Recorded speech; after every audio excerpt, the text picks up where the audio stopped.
I promise I'm not just doing this because I'm going to Knowledge next week.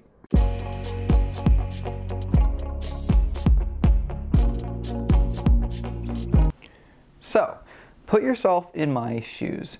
2017, maybe late 2016, Orlando, Florida, attending UCF as an information technology student.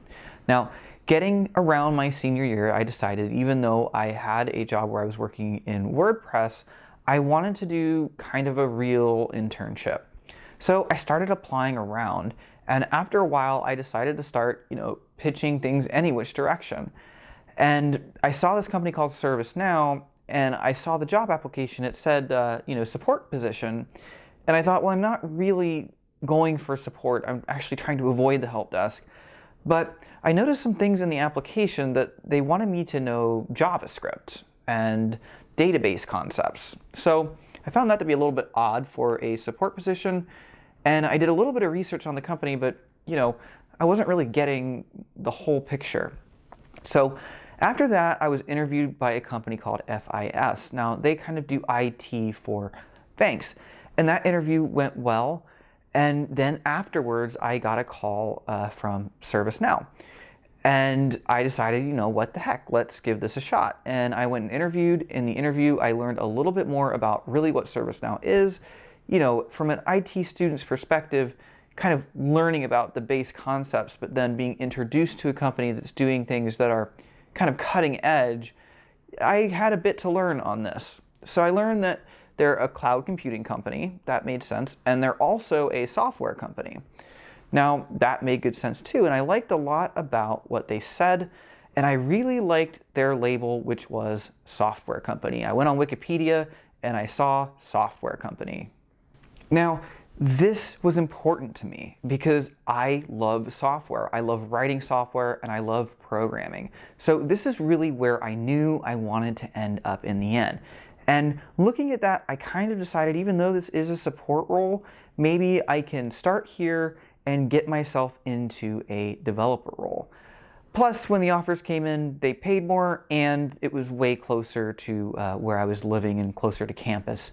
So I went with it. And actually, funny story, I almost didn't get the job because an offer letter that I needed to sign was sent to my spam folder.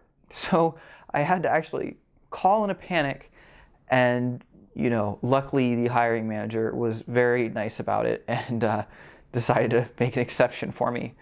Anyway, I started working at ServiceNow, and what I was doing was cloud support. And basically what that came down to at first was that I would call what we would refer to as customers and tell them that their IP addresses were changing. Now, through doing that, I kind of got a bit of an idea of, what ServiceNow was. That it was this server that they were utilizing, and beyond that, there were entire companies using it. What we call customers, when I hear the word customer, I basically think like, your grandma at home. And that's not the same type of customer. These are big businesses. And the people that would answer the phone would have different titles. Some of them were labeled as admins, some of them were labeled as developers. And I found that to be quite interesting, mostly the word developer. So I continued to do that, and then I got into kind of the more bulk of my internship where I was doing cloud support. Now, what this ended up being in a development platform is that people working at this company, actual professional people, would be coming to ServiceNow because they perceived an issue with the platform. Now, sometimes they were actually right and there was an issue with the platform. Sometimes they were doing their own development work and they had simply made some type of mistake.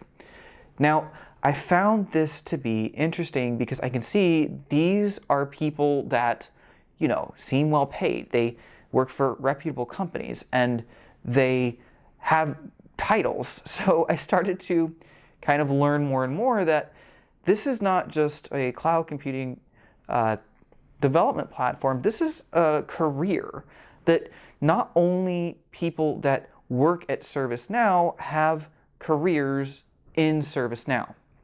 So Eventually, my internship was nearing an end, my schooling was nearing an end, and I was in talks with two major parties. One was, ServiceNow themselves. And I was, talking about a support role in California. The other was where I work now. And I'm sorry that I don't say on video where I work. It's mostly because I don't want to tie my YouTube channel to where I work. But I will say that that's up in Maryland. So the one in Maryland flew me up to interview. And I did the interview, and I was told at some point that the service portal was something that they were needing expertise in. Well, I said, okay, to myself, I work at ServiceNow. If I can learn about the service portal anywhere, it would be here. So I did, and I was allocated time to train on things, and it turned out this was very lucky for me. This is done in AngularJS.